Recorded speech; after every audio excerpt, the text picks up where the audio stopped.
It is the Global Business Report here on Arise News. Oil and gas news in the downstream sector. The Dangote Petroleum Refinery has reviewed its ex-depot price for premium motor spirit to 840 naira per litre, marking a strategic move to compete with private depot operators who've been in the market, dominated the market in recent days. Now, the review comes after the refinery withheld its PFI, that's its pro forma invoice price, raising speculation across the downstream sector. Industry watchers had, speculated that about the drop following consistent reductions from other depots and falling global crude oil prices. The refinery is also planning to expand its distribution of diesel and PMS across the country effective August the 15th. Also planning to deploy about 4,000 compressed natural gas tankers. Also planning to invest in the CNG stations and offering credit facilities for up to 500,000 liters for PMS orders and diesel orders for its customers. So joining us to dive deeper into that is Arise Business Analyst Chika Mbonu. Welcome to the show, sir. Good to see you. Rotis, how are you today? Fine, thank you. Great to have you. You've visited the refinery. You've kept us up to speed along the way. What do you make of this development? Okay, Rotis, I just for the benefit of our viewers. Yeah. I will just take some a little deeper dive. Yeah. And then before I coast home to the discussion you have now about the 4,000, the new distribution policy of Dangote. I've had to speak in different fora, on this Dangote Refinery thing. You would think that I'm a shareholder there. Yeah.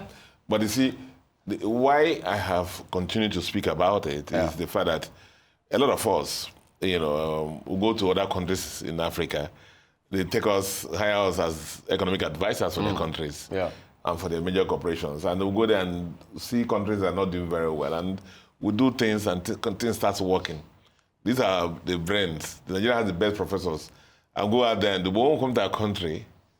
Nothing works. Yeah. Nothing works. So I had to speak somewhere when I said that I think the topic of discussion was like, would these people ever give up? And it had to do with the Dangote Refinery.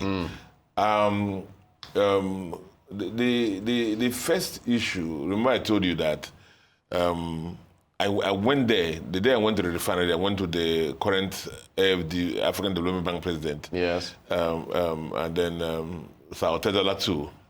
And we started almost by 7 a.m. in the morning. By 6 p.m., we had not gone, maybe more than 60-70% of the plant. It's so extensive. So each time you ask me, so who do I vote for? Yeah. Do I vote for Dangote? I'm addressing the issue of people who raise the issue of monopoly. Do I vote for the Dangote Refinery? Or do I vote for some of these people who are briefcase carrying people who, with their local international oil traders, with their local partners here, who want to continue to import products into Nigeria? Do I vote for them, or do I vote for Dangote Refinery? Clearly, you know where my vote lies. Course. And remember I thought about it, I said, would this ever give up? Yes. Look at it this way. In the issue of the refinery, was advertised. A lot of people were asked to do refinery, but a lot of people didn't do it. Yeah. Some people went to modular, so but Dangote decided as usual to go big scale. And people said monopoly. Remember Nigeria had a nameplate refinery, totally they had capacity of 445,000 barrels per day. Yep. Nobody stopped them from working. Exactly. Remember that we poured billions of dollars into them. Me and you here. Around maintenance. Remember that man wearing funny hats and came here and promised us several times around that the refinery will come on stream by Buhari's time. And they never came on stream. Billions of dollars into Warri Refinery, Canal Refinery, and Port Harcourt Refinery. Yeah. 445,000 barrels a day. Dangote 60,000. So you would have seen the competition there. Yeah. So monopoly, what's our option really? That we should go back to importing petrol. I should support those who are importing petrol. So why wouldn't they fight back? Why wouldn't they fight back? Rufus, listen to this.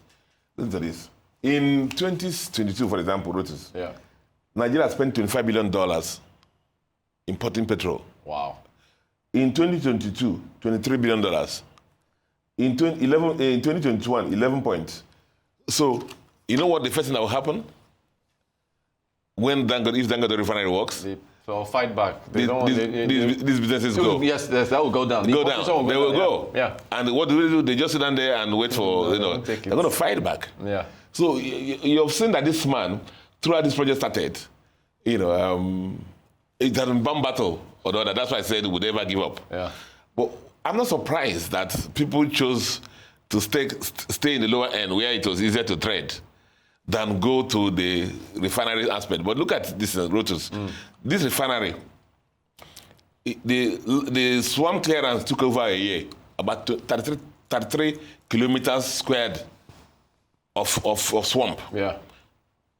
Okay? He spent more than $150 million clearing swamp, sand filling, reclamation, piling. Rotus in other countries, when you have this kind of project, it is plug and play. Right. Everything is already there. Yeah. So somebody who is comfortable in his seat in a Go hotel, getting allocations on direct purchase from NNPC with their accolades, and why would he be interested in going through reclaiming 33 kilometers squared of swamp? Yeah. Sand filling, going through this process, community payments, even paying $100 million to Lagos State government, $100 million to buy the land. It's easier to be doing all those things. Exactly. So they will never give up. So the cartel will never give up. So they have the oil cattle, foreign refiners and traders. You have the local petroleum production people. Yeah. You have the shipping. Funnily, shipping and logistics companies are involved. A whole ecosystem. Yes, because all the ships come there. Yeah. And do you know that yesterday, I don't want to say this, some people in custom actually sent messages because they saw a podcast I did somewhere on the same Dangote Refinery. And they say I'm not in the monopoly. You see, the beauty, one minute I'm going to go to this new initiative. Yeah. The beauty of, you heard me say several times here that my comfort, Rotus, is this, that we have a head of state, a president now, that is astute. Actually, I've dealt with him as a younger banker. Yeah. And it's not like before in the past where they just where president will say, "We tell us what to sign. We just sign." He's smart. Yeah. And because of the fact that a lot of people, advisors, some presidents don't come good intentions. A lot of advisors come with the issue of national interest, security threat. Yeah. Meanwhile, all those national interests are what? Personal what? Interest. Oh, you can't allow Dangote to be a monopoly. It will be against national interests. So what is the alternative? Exactly. For us to go and continue to import, we spent $25 billion to import products in 2023. $23 billion in that. Dangote Refinery coming on stream will save us foreign exchange, create employment for Nigerians, and so on and so forth. This new system that is created in our distribution system, 4,000 CNG trucks, Rotus, is absorbing the transportation costs for all Nigerians. It's about 1 trillion naira that is taken from absorbing for Nigerians. Yeah. A lot of states, I don't think maybe 2 or 3 states in Nigeria that have that kind of budget. All the filling stations that were down before are going to come up. It's going straight to all the consumers of PMS or diesel and removing distribution costs for them. And this is very important for Nigerians. Even the CNG is low emission, which is very important for Nigerians also. People have said, some article people have come to me and said, why is Dangote not using the pipe network of Nigeria? Let me actually put it here. Nigeria has about 5,000 kilometers of pipe, around connecting used to connect about 178 depots in Nigeria. Very sound network. Abandoned, not maintained, and run down. So what does the man do? Products that come from the refinery. Do we wait for the pipes to start working? To be fixed. So he has to do something. Again, they have come again. They lost in the refinery. They couldn't do anything. They now come here again and say, again, monopoly. I was telling somebody, I said that I have a feeling, the number one problem in this country now is what Rotus is power. If Dangote has a solution for power, they will shout monopoly. People will write a memo to president. Let's continue to stay in darkness. Yes. Because Dangote is monopoly. Yeah. If Dangote develops through his medical team now cure for cancer. People say let us continue to be in cancer because of monopoly. But this is good for our country. Yeah. Are you following me now? Of course. Starting from August 15th, it's going to be a 720 billion naira investment. It's a lot. A lot. Mother and daughter stations for refilling of the CNG, on the CNG trucks all over Nigeria. Yeah. Credit support of bulk buyers, of that. More than 42 SMEs. I mean, I don't know whether you have gone to some of these offices where you see about 20 generators for the SMEs, all tied with chain. Yeah. The apartment number generator. Every small business, the cost, number one cost is what? Petrol. And power. Yeah. So until NEPA gets right, at least petrol prices will come down with this new initiative. This middlemen will be eliminated who don't make any investments, right, but just rely on the inefficiencies and the network. So everybody that's going there talking about it, but the people who understand the country, who have the good heart of the country, are pushing this to happen. Of course, if Dangote controls the refinery aspect and distribution, there's a tendency for monopoly. Yeah. But you see, the country is massive. It's a capitalist environment. Of course. The regulation there also to control, and they will know the nature of the person we're dealing with. We won't rely on that. But the issue is that this is good for the country. It is. You're creating employment for MSMEs. Yep. And the cost recovery compared to last time, we passed on to Dangote is going to bear it, unlike last time when consumers bear it. And we hope that it works, and everybody will support him that makes it works. Yeah. And so the cartels, as he talks about them, or the who have been wanting everything, they couldn't succeed. They wanted the refinery. Oh, the products are not good. They're not approved. Nigerians are saying that. Meanwhile, this same refinery is already exporting the products to first world. Yeah.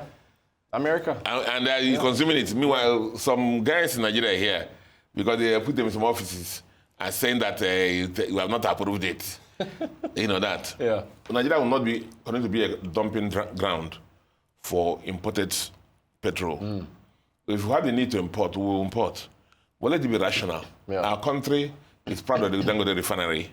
Let's get the benefits of the refinery for our country. Yeah. And for me, this is what it is. I will not be that advisor that goes around other countries and says something good for other countries. And I come to Nigeria and say what is good. Exactly. Because of somebody paid some money into my account or pay school fees for my children somewhere, and so I just talking about nation. I go to President Tinubu, who I know is very smart, and start telling him in national interest, security threats, Dangote can be allowed to be monopoly. That can be. I know that our president is smarter than that. Yeah.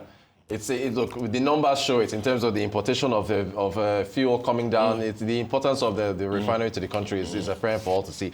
All right, business analyst Chika Mbonu, thank you so much for the breakdown. We appreciate it as well.